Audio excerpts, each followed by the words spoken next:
Hey, cousins, this is Carter with the Unbreakable HQ community, where we are working together to build a stronger community so that we all rise together in the real world. In this series, we are looking at the book PowerNomics by Dr. Claud Anderson.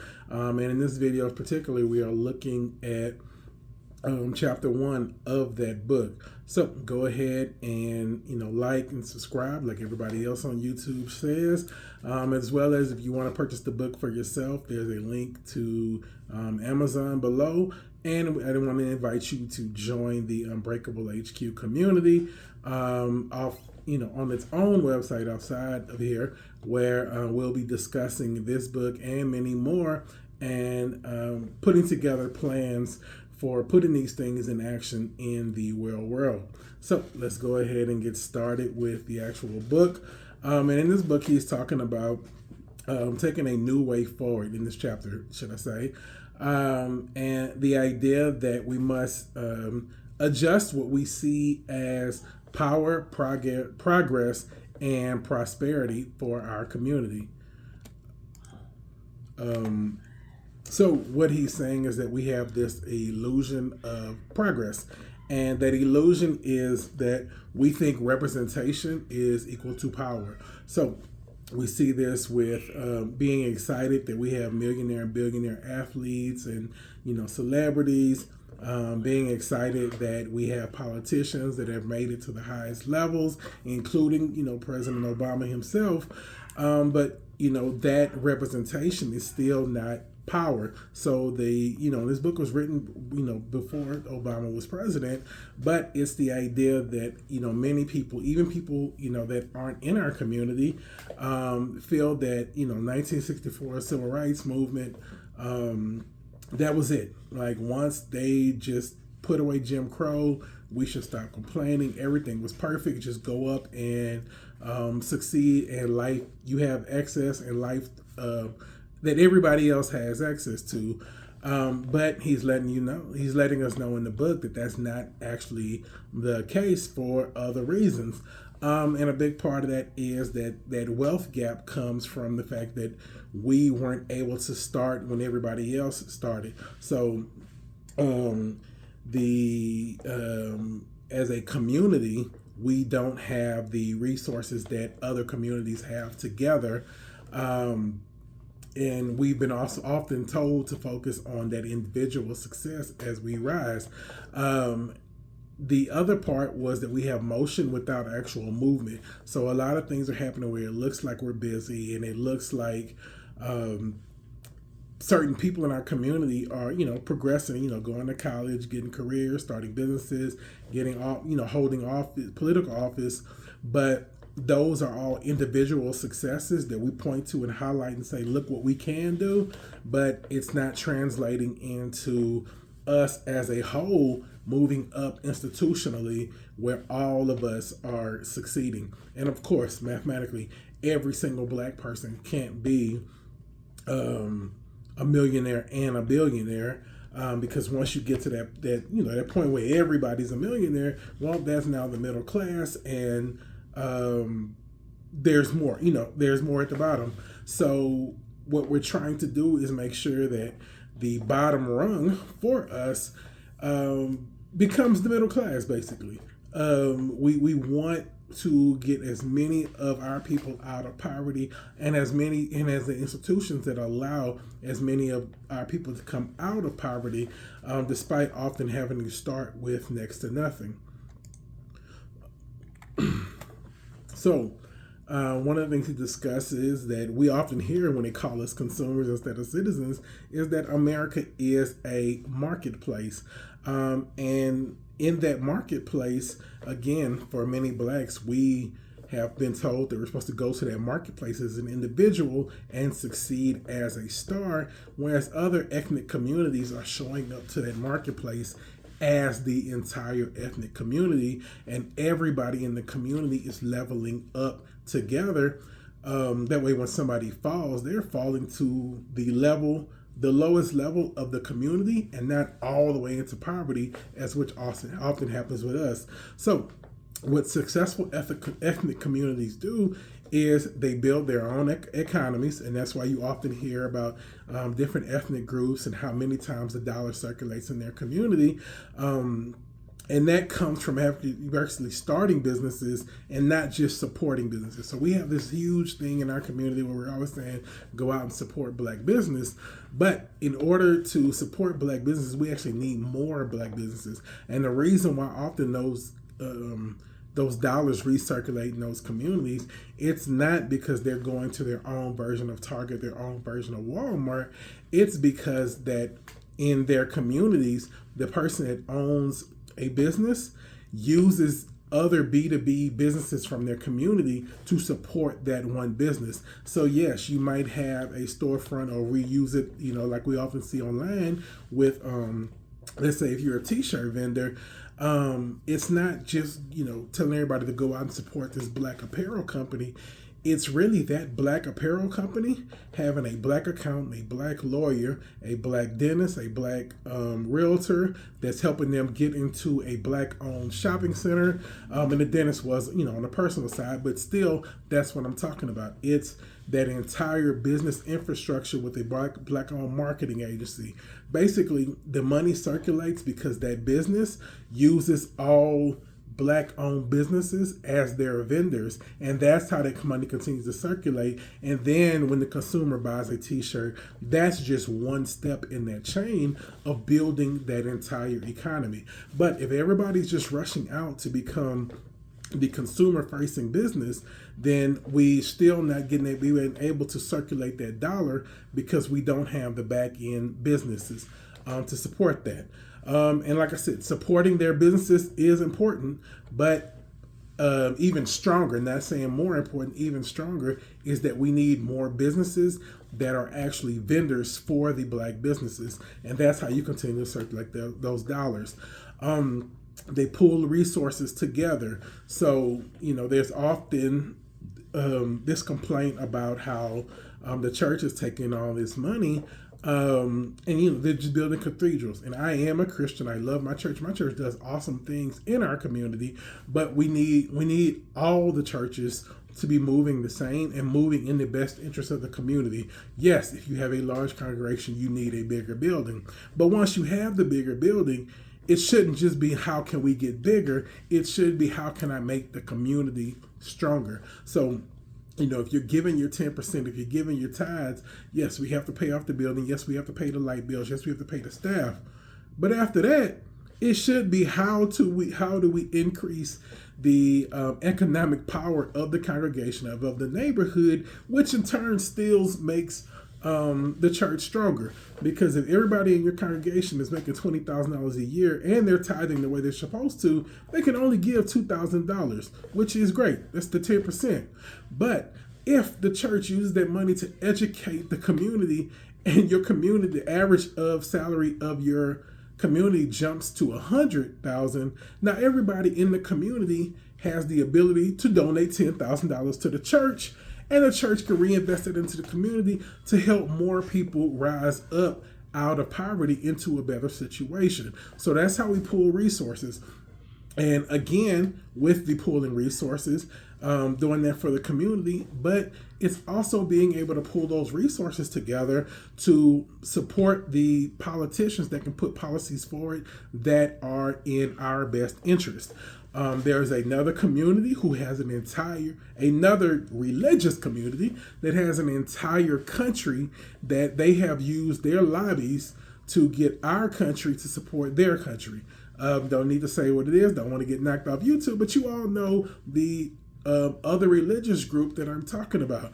We can do the same. We actually have the same amount of capabilities institution-wise, but we have to get to the point where not only are our churches using the money that we put into offering trade strategically for those purposes, but we also have to put our own community in a position to make more money, as I said earlier, so that we can give more to the church so that it can do more with the money to support our community and our interests. The last one that we're often pretty good at is protecting our interests politically. From a church perspective, an institutional perspective, our churches, our nonprofits, and us as consumers, citizens, like we're ready to protect our interests politically. We're ready to march. We're ready to protest. We're ready to organize for all the things that protect us politically. But that's it. That is just the defense. The offense is everything that I said before that. And you often hear people say integration was the worst thing that happened to us. I don't agree. I just feel that our response after dismantling segregation was just the wrong response, right? So once they dismantled segregation and made that illegal, dismantled Jim Crow and made it illegal to discriminate against us, what we kind of did was just kind of disband it and went to superstar status, and it was just kind of like, I now have the opportunity to go be great. I am going to go be great instead of looking at it as like, now they've given us the opportunity to be great. How do we move as a collective to take advantage of the fact that Jim Crow and slavery have been removed? So for the past 60 some odd years, we've all been moving individually to figure out what was best for us instead of figuring out what's best for us as in, turn to one person, instead of trying to figure out what is best for us as a community as a whole. Basically, me instead of we is killing us as a community. So those disadvantages, we know what they are, and Dr. Claud Anderson goes over it in case somebody doesn't. If you're new, if you just didn't pay attention to history, but it, obviously the biggest one, the first one, the one that got us over here is slavery. Wealth was built in this country on the backs of our great grandparents. I don't want to just use ancestors because when we say ancestors, people think black and white or brown, the westerns and brown, or like way in old time. But when you have to think about slavery, we think about the fact that when we go online, what's the website, Ancestry, to try to trace back your ancestry, mine stops at Carter. And the reason why my dad's line stops at Carter, and I'm extremely proud of my last name, is because my great grandfather was a slave. He was an escaped slave from Mississippi, and when he got to Louisiana, he picked another name. So that extension of my ancestry stops at Carter, because before that he wasn't a Carter, and we don't know what he was because he just started over new. So in this country that was moving up, he had to start over with the entire line. And that was why these other families were already amassing fortunes due to slavery in the South. And then, later on we got the Industrial Revolution that was happening in the North, but we still weren't able to take part in those things. Post-emancipation, when everybody's supposed to get the 40 acres and the mule, and they were just passing out land willy-nilly to white people, we were still kept out of that. So we didn't get to make money off of cotton during slavery. When they passed out all of this land and allowed people to make money post-slavery, we weren't allowed to get into that land or pass that land down to our families. So like when you watch the movie Yellowstone, it's a great representation of this, because they just walked out and just claimed all of this land for themselves and held it legally. And I think the I forgot what it was like 1883, 1923, and then the actual Yellowstone series. But if you realize, going all the way back to 1883, 18 years after we were supposedly freed, the main characters from Yellowstone's family was able to secure all this land in Montana, Wisconsin, or Wyoming. I forget which one that takes part in, because it's all Yellowstone. But they got all of that land in 1883, and it follows how their families protected and shot and killed people and everything to protect that land all the way up until present day. Not spoiling the Yellowstone series for you. It was actually a good series, but there isn't that series for the black community, because we weren't allowed to get land in 1883 the way the main characters in Yellowstone did. So we missed out on that level of fortune.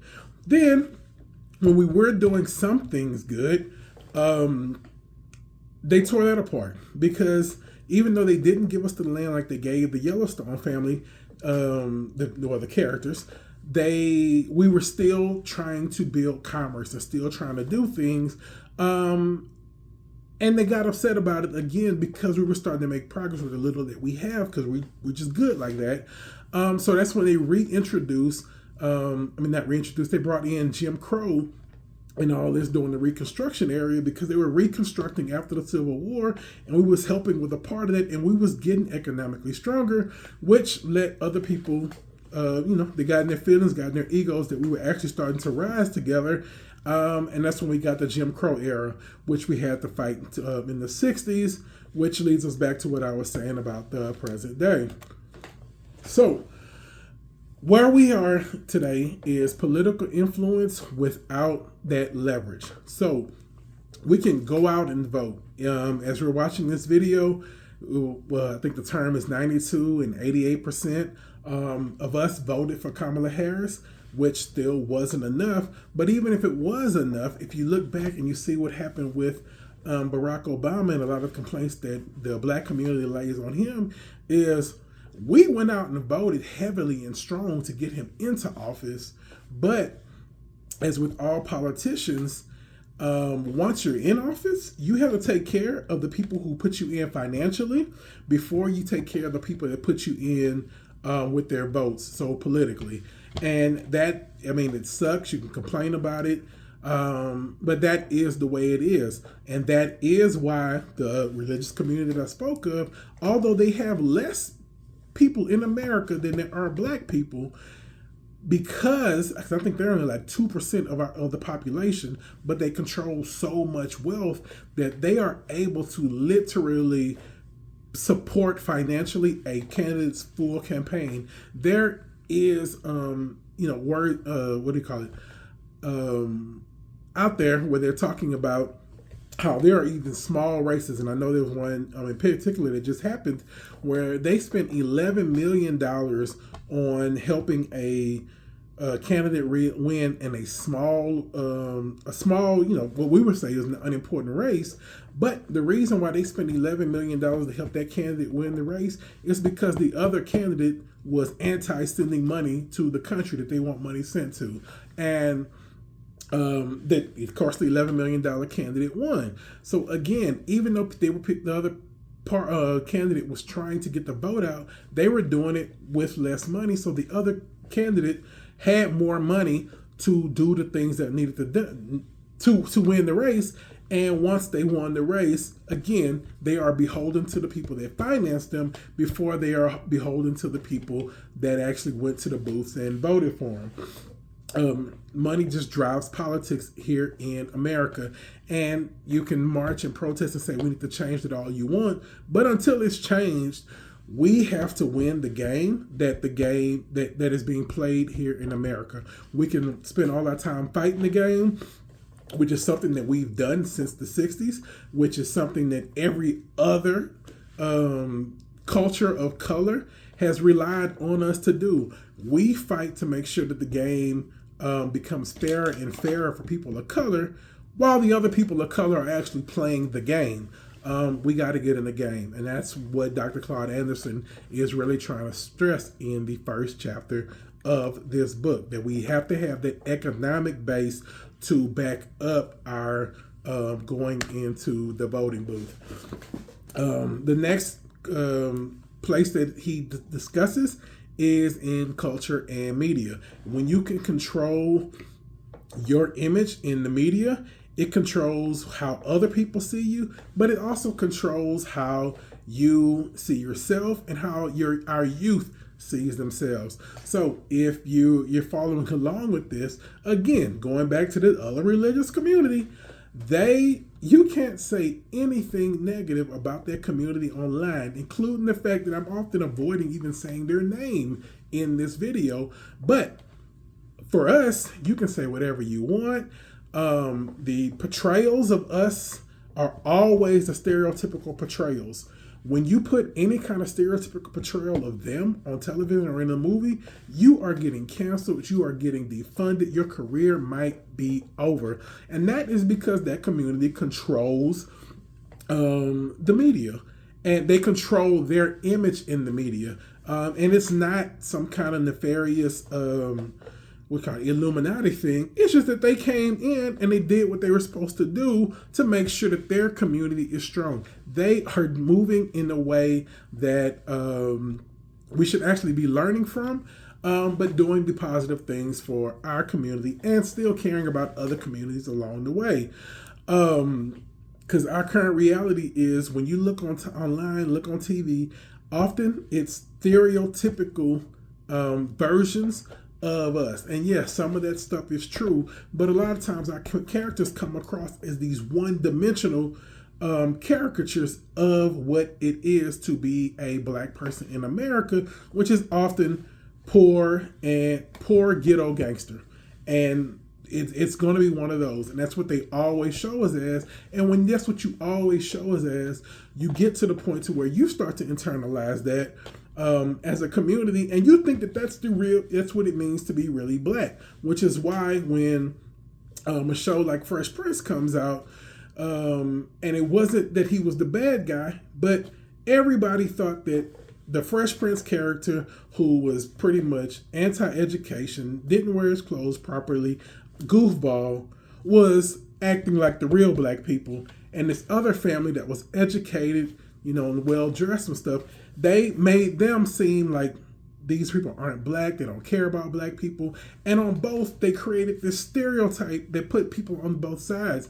But on the day that I'm recording this, Theo from the Huxtables, he was on a podcast, and I saw the reel where it said that the Huxtables was the realest black family ever on TV. And after I started thinking about it, I was like, that's true, because there were no one-dimensional characters on that show. It was just a family doing life things as black people.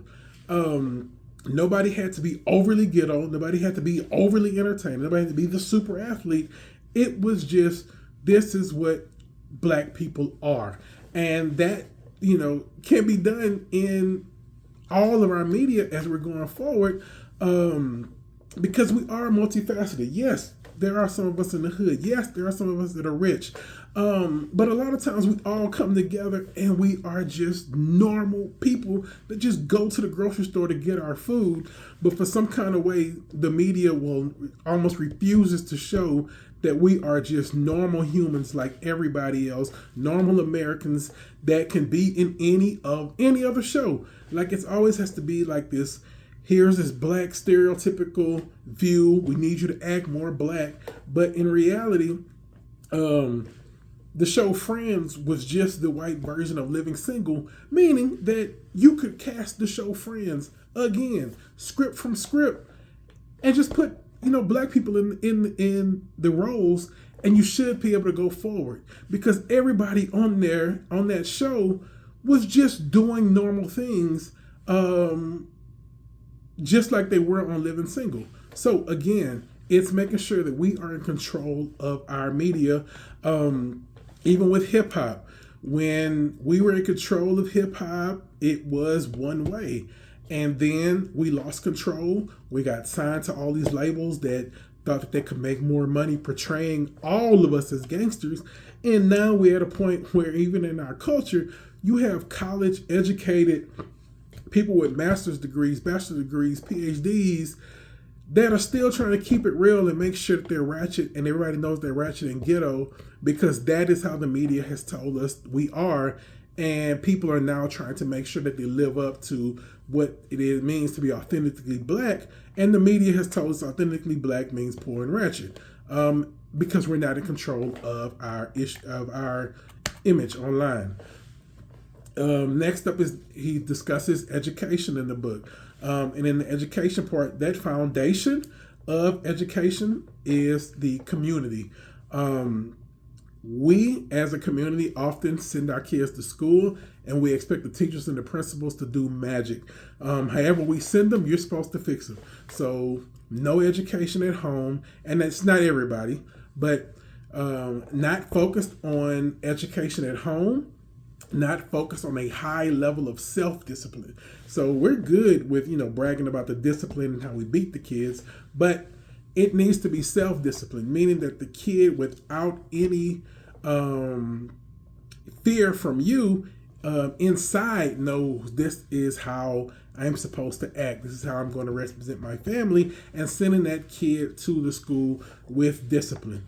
When it comes to their actual academics, those 4 core subjects, it's making sure that we are sending our kids to that school prepared to learn. And when they're coming home, we're helping them increase that their preparedness. Something that I learned, and this was in my 40s when I had a friend who sent his child to Kumon because he was falling behind. If you've ever seen a Kumon facility or gone to a Kumon facility, or you don't know about it, because I'm in Texas, I don't know if it's everywhere, but Kumon is like this after-school facility that helps kids with their education. You go pay for it. He said when he got there, the entire the entire facility was mostly Asians and immigrants. And when Asians and Arabic people, I'm not going to just say Indians, but people from Asian and Arabic descent. And if you've been in any diverse school, you'll also know that those kids are often at the top of the graduating class, valedictorians, salutatorians. And we've always had this, man, those guys are just smart. They're not. They're just putting, more hours. If you think about, Kobe Bryant, they've said that Kobe Bryant was better than the other NBA players because when the other NBA players were sleeping, he was practicing. So that's just putting in more work. So if you translate that to our community, when our kids come home, a lot of times we're great athletes. Our kids go to Little League and become great at basketball, become great at football. Their kids have to go to Kumon where they get more algebra. They get more math. So the only reason they're performing better than us in some of these schools that we complain about aren't doing the best because they're public schools is because their parents after school are picking them up and taking them to Kumon to increase their education. So that's when I say that education starts at home and it starts within the community. No, I understand that because of some of the things that I've talked about previously with the economics, that all of us can't afford to just send our kids to Kumon and pay $200-$300 a month for them to get extra schooling. But what we can do is go to Barnes & Noble and get those books, get workbooks that are appropriate for that grade level and sit with our kids and work with them. What we can do on an institutional level is have those same workbooks at the church. That way, some of the teachers that are members of the church can work with our kids after school as a volunteer, as their service to God, actually helping the kids that are members of the congregation move forward. We can have our own free Kumon within our own institutions that we are already financially supporting. Making sure that our kids know our own Black history, and it doesn't start with the transatlantic slave trade. There's a video on YouTube that goes back and it shows all of the African, kingdoms and empires that have been built going all the way back to the biblical age, coming forward up until the transatlantic slave movement. And that video has tons of comments where people just completely don't believe that Africa had empires, Africa had kingdoms, Africa had all of these things, because our people, as well as other people in America, were just kind of told that we were just, for the thousands and thousands of years that humans have been on the planet, Blacks have just been walking around in Africa with spears, like doing nothing, not creating anything. But it's making sure that we know inside of our own communities our actual Black history. And then on the political front, we did help build America. But one of the things that I saw and thought about that clicked in my head when I saw that YouTube video was the fact that when we're taught world history, we are taught it from the biblical times through the Europeans getting to America. But that is just one path, because when you really think about it, we don't learn in our schools how the Japanese got to America from biblical times. The Chinese got to America from biblical times. So it's that, that same feeling of realizing, wait, we're not learning world history. We're just learning the European timeline of how they got here. And that there is literally a Japanese timeline, a Chinese timeline, the entire Arabic Peninsula timeline of how they got to America from biblical times. And none of that is being taught in our schools. But those other communities aren't out there marching and protesting and demanding that they be included in those schools. Those other communities are just making sure that in their homes, in their institutions, that information is being passed down, regardless of whether or not the public school is going to teach them. They are making sure that their families know we have to do the same. Next up is the economic literacy. Again, we often hear people say, why aren't they teaching these things in school? Mine is, why aren't we teaching these things at home? And why aren't we teaching these things at church? And the reason why I say both of those is because a lot of times from the home, that home might not know it. But from an institutional perspective, the money that we are giving to our churches, we can have the same financial literacy programs that we can complain that aren't in public schools right there in our own schools. Our kids go to Sunday school, and we are teaching them everything about the Bible. There's no reason that those same kids can't show up on a Saturday and learn about financial literacy. There's no reason that that same building can't be used for the adults to come in and learn about financial literacy and do exactly as I'm doing right now, when the church literally just comes together, picks whatever the top financial books are on Amazon, and have book clubs where everybody is starting to learn. And then at the top, it's critical thinking, which is going to be way more important than it was back when Dr. Claud Anderson wrote this book, because propaganda is strong. And with AI and automation, and social media, it's getting stronger and stronger every day, to where people are sharing and posting things, and I know I made the mistake as well, where it seems like it makes sense, so that's good enough to regurgitate. But if you would actually just slow down, take a quick moment to think critically about the thing that you're about to share or believe, or actually do a little bit more research on the thing that you're about to share or repeat or believe, then you would go further and you wouldn't get fooled so often by propaganda. So just wrapping this all up, because I'm getting a bit long-winded, Dr. Claud Anderson says we need to make sure that going forward, and we start building more Black businesses. And I said earlier, not just Black businesses that can get Black dollars, but Black businesses that actually support other Black businesses by doing services and providing products and services for those Black businesses to keep that dollar circulating within those Black businesses. Starting to buy land. As they say, land isn't going anywhere. It's just the land, and making sure that not only we're buying that land, but we are doing things strategically with that land to increase the value for the community. And again, I'm focused on community in all of this because I want to make sure that even when we buy that land, we are doing things with the cash flow and the properties themselves that can continue to benefit our community. Even if the businesses that we start aren't our the customers aren't us, which is another big one that he doesn't discuss in the book, but I feel that it's something that we often miss in the businesses that we build. A lot of times we'll design a clothing brand with the idea that we can only sell to Black people. We can sell to anybody.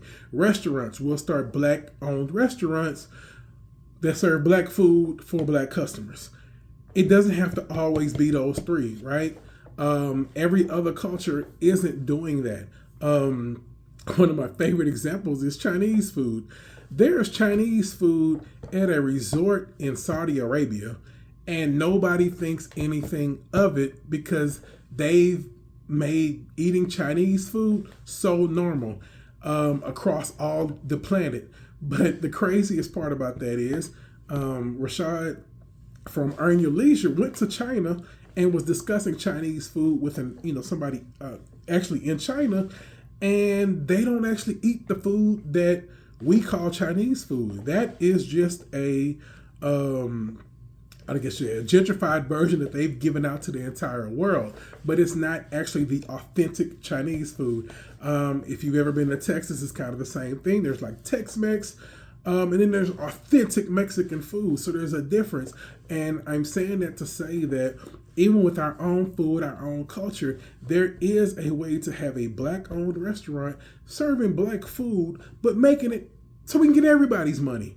And I said everybody's money, so you don't think that, man, he want to sell us out to everybody. No, I want to sell to everybody, not sell us out. We can have these versions that sell to everybody. One of the biggest ones that angers me about stereotypes is the disrespect of fried chicken came from the fact that we didn't invent fried chicken, but we perfected it. And you can go and Google it. There was a point in time where white men were seeking out the houses of black women because black women were selling fried chicken out of their windows, and it was some of the best fried chicken that they'd ever had. That's how they were making money. When we make money, you make us feel stupid for it. And then you go off, and KFC is has the most franchises on the planet. An American fried chicken spot, when we are the ones that are made fun of for liking fried chicken, is not owned by a black person, but is the biggest franchise on the planet. That doesn't make any sense. Watermelon is another one that we get made fun of, and we get upset every time they try to, Black History Month serve watermelon. But again, if you look at the history, watermelon was an easy crop to grow during the Reconstruction era. After they freed us, we didn't have to do cotton anymore. We started making money selling watermelon. What did they do? Make fun of us for eating watermelon. And what did we do? Become ashamed and try to distance ourselves from watermelon. We should own the watermelon industry. And if you don't think owning the watermelon industry should be something important, if you look up the Banana Republic, if you look up Dole in Hawaii, those are bananas and pineapples, where the CIA and the government, the U.S. government, literally went in and did awful things to ensure that certain people were able to own and make money off of those things. So owning those crops, owning that agriculture, they saw it as a way that we were going to become economically strong, and they didn't have to kill us. All they had to do was make fun of us, and we quickly wanted to distance ourselves from looking too black, and we let watermelon and fried chicken go to this day.